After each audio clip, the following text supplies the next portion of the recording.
What's up guys, welcome to this review of Zack Snyder's Justice League. Now before I get into it, I just want to say that because of technical reasons, this review will not look or sound like the usual content that I make.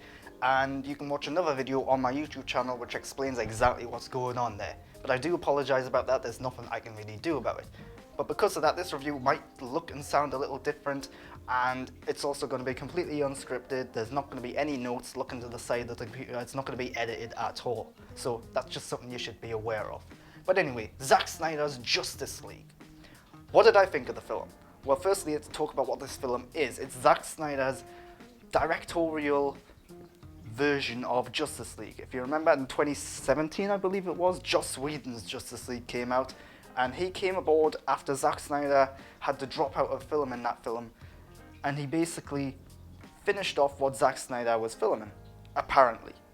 As it turns out, he done a little bit more than just finish what Zack Snyder had done, and there's a lot of story about that. But anyway, years later now, fans have been clamoring to get the original Zack Snyder version of this film, and now it's out. 4 hours, 2 minutes long. It's a pretty long film. And it's out. What did I think of it? I think it is good. Now, let me just clarify what I mean by that. I don't think it's great. I think it's a little bit better than alright, so it's only just good. Which is a hell of a lot better than the Joss Whedon version of Justice League. And that gets into my next point of, there are two ways of talking about this film. You can talk about it as a standalone movie, and you can talk about it in comparison to Joss Whedon's cut. So, as a standalone movie, I do think it's good, but it's definitely got its problems. In comparison to the Joss Whedon version, I think it's way, way better. In fact, I would even say this is Zack Snyder's best DCEU film. I think it's better than Man of Steel, I think it's better than Batman v Superman. And it's kind of saying something, because if you look at Joss Whedon's version of the film, that's worse than both of them films in my opinion. It's just a soulless, heartless, boring film. This one really adds a lot more depth to it. So let's talk about the story a bit more. What's actually being changed, what's being added? Well, when Joss Whedon came in, we all thought that he was finishing off what Zack Snyder did, like I've already said. Well, it turns out that's not quite exactly what happened. What Joss Whedon's done now is very clear. He has took the action scenes from Zack Snyder's film, he's took the core narrative of the film, and he has edited the action scenes down, made them much brisker, much faster, and he has basically rewrote all of the story and character moments around that and changed things, added some colour, added some humour, and that was Joss Whedon's cut of the film. But it's also worth saying that Warner Brothers forced Joss Whedon to limit it to 2 hours. So that 2 hour runtime and how fast paced the first Justice League version of the film was, that was not Joss Whedon's fault. Not necessarily all of his fault anyway.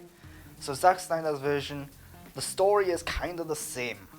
It follows Steppenwolf as he comes to Earth as a servant of Darkseid, trying to get the mother boxes, and there's a bunch of other little things in there that's hinting towards the future. So to talk about the story, there's not a lot to say that's too different from Joss Whedon's cut, but what Zack Snyder does really well is he's fleshed things out. He's explained things a lot more. And sometimes the explanation isn't great. It's a little goofy sometimes, a little simplistic, but it's there. And where it really benefits from is that now all of the characters feel fully fleshed out. They feel like three-dimensional individuals. The problem though is that Zack Snyder's interpretation of the characters isn't one that sits well with me, and it isn't one that sits well with a lot of people. So his version of Batman, for example, really well acted by Ben Affleck. I think he does a good job of portraying the character, but he's going around killing people, he's going around using guns, and he's using F-bombs, and he's really just like aggressive in your face, and it's a very different version of Batman. Not a bad version of Batman, it's just not my version of Batman. So, and this goes for a lot of the characters in there. Wonder Woman, for example. Wonder Woman in this film is ruthless. She's going around with a sword, just slicing people's heads off. There's one point where she hilariously goes into like this bank full of school kids, and she basically eviscerates, like that's the best way to describe it, she eviscerates this eco-terrorist guy right in front of the kids, and then she's like, hey, princess, you can be whatever you want. It's a very different version of Wonder Woman that we get from the other Wonder Woman films. And that's because this is Zack Snyder's Wonder Woman. So that's worth saying, that these aren't necessarily bad depictions of the characters, they're not necessarily inaccurate depictions of the character. It's Zack Snyder's very specific version of it. So if you don't like the Zack Snyder's depiction of these characters, this film might not sit well with you. And I think that's why a lot of people might not like this. But it doesn't make it a bad film, it doesn't mean the characters are bad, it doesn't mean that the characters are badly developed or badly written. It's just, it's a different take on them. And this could go for a lot of the other characters in there. So Aquaman, for example, is a much darker, much broodier character than what he was in his standalone movie. But to talk about the story again, Cyborg's probably the character that benefits most from this fleshing out, from the expansion of the story. We really dive into his backstory, we really see how his origins were, how he went from being a footballer who's had a bad relationship with his dad, whose whole life basically stopped and came to an abrupt end, or restart, more like it, when he was involved in the car crash.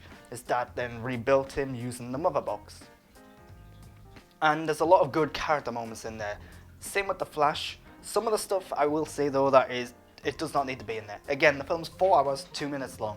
You could very easily have cut out 45 minutes of this stuff. A lot of stuff is cool, a lot of stuff is interesting, but it's unnecessary. It's indulgence. This is Zack Snyder putting things in there just because.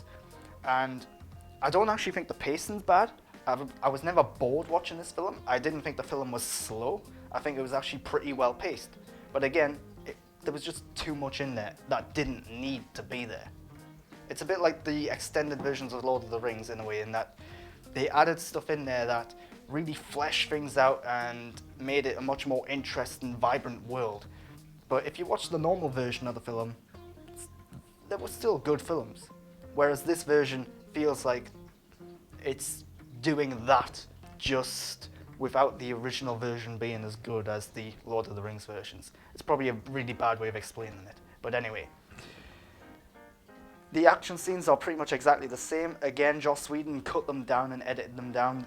Everything in this Zack Snyder version gets a little more breathing room. It gets a little more time to play out, and I think a lot of it benefits from that. So it is a less fast-paced, it is a less zippy film, let's say. But I think it actually works better because of that. In terms of the characters, there are characters in this version of the film that aren't even in the Joss Whedon version of the film. There's one character who was brought in who wasn't ever meant to be in the Joss Whedon version or the original Zack Snyder version, and that was the Joker. If you're going into this film wanting to see Jared Leto's Joker again, you're probably going to be disappointed, and I would say that's not a good reason to go into this film. Jared Leto's Joker is in one scene in the film, right towards the end, and it's probably the biggest example I've ever seen that did not need to be there. So, there's a lot of characters there. A lot of them are introduced, like Iris West, for example, is in this version of the film. She doesn't have any lines, she doesn't speak, but she's there. And there's a lot of stuff like that where they don't need to be there. There's a lot of stuff like that where they expand on character backstories and moments and storylines that don't necessarily need to be there, but it's cool that they are. And clearly there was a vision there that whether you believed in that vision, whether you liked that vision or not, it was thought out and planned ahead. And it's a shame that we're probably never going to get a sequel to this. In terms of the production note, the editing and pacing, like I said, I think is actually pretty good. The score and the soundtrack though. Some moments of the score I liked quite a bit. Other moments I thought were really corny and cheesy. Anytime when there's a unoriginal licensed song in the film, it just did not work at all. It felt really out of place, it felt really corny. So there's a moment, for example, when we are introduced to the Flash, where we first see his powers getting utilized, and there's this really weird song put over the top, and it just doesn't work at all. Then there are other moments where Wonder Woman's main theme is now accompanied by this weird, like, Amazonian, like weird, like, chanting kind of harmonious thing, and it's off-putting, it's cheesy, it's corny, it doesn't work at all. But for the rest of the film, I would say about 60% of the score I liked, 40% I didn't. And that's actually probably a good amount, to be honest. For a 4-hour, 2-minute film, that's a good amount. But yeah, visually, this is a Zack Snyder film, so you either dig it or you don't. I actually really quite like the visuals, to be honest. So Zack Snyder's visuals are very muted, very dull tones, lots of greys, a lot of muted colors, almost black and white. It is not the most inviting or pleasing of spectacles in terms of visual splendor, but it works. It sets up his mood and tone and universe pretty well. Although, let's face it, a lot of these characters probably shouldn't be depicted in such a way. But again, this is Zack Snyder's version of these characters. And the other thing in terms of the visuals is that it's 4:3 format, because Zack Snyder wants this film to be released in IMAX cinemas someday. That was his original idea, that's what he's going for here as well. I kind of respect that. Watching this on a big screen TV like I did, I think it's something you very quickly get over. If you're watching this on a small screen, it's probably going to be a bit more distracting. It does take maybe half an hour to get used to the idea of that it is 4:3 though, because it is odd to see that aspect ratio on TV screens these days. Even when films are released in IMAX format, they're usually then reformatted for home media, but this one hasn't been for some reason. It'll be interesting to see when it does come to home video, when it does get the 4K Blu-ray release, if it's still going to have that aspect ratio. I think it will. But yeah, it's really interesting. But anyway, that's kind of all I got to say about Justice League. I think it's a good film. I liked it quite a bit. I definitely enjoyed it. The first half is a little on the slower side because it is developing the characters, it is exploring their backstories and setting things up.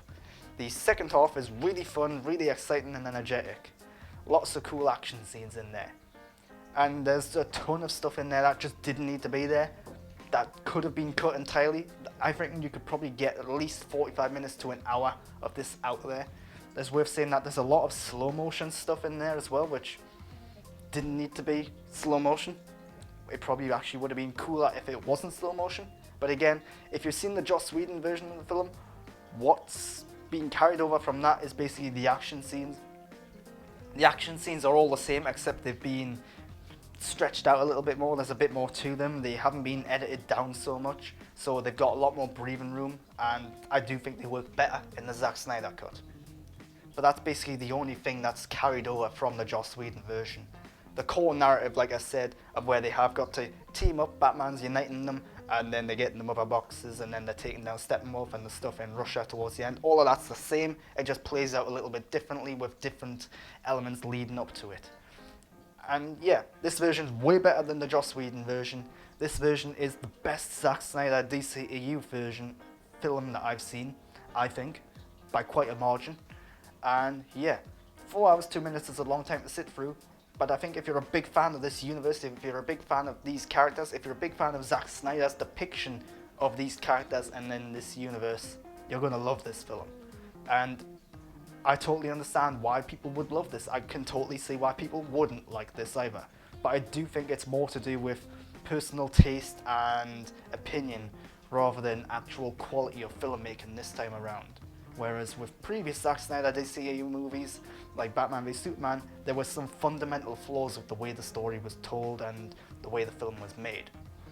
But yeah, that's my review of Zack Snyder's Justice League. If you've liked that, why not subscribe to my channel to get more content like this? And of course, follow me on Twitter and Instagram at @the_GrantBurton. And again, I apologise that this video isn't going to be edited. It's not going to be looking or sounding the way that my usual reviews would. But there's a other video on my channel which you can check out now to see why that is. And yeah, hopefully in the future, this will only be a temporary thing. But yeah, otherwise, thanks for watching now as I lean over to turn off the recording.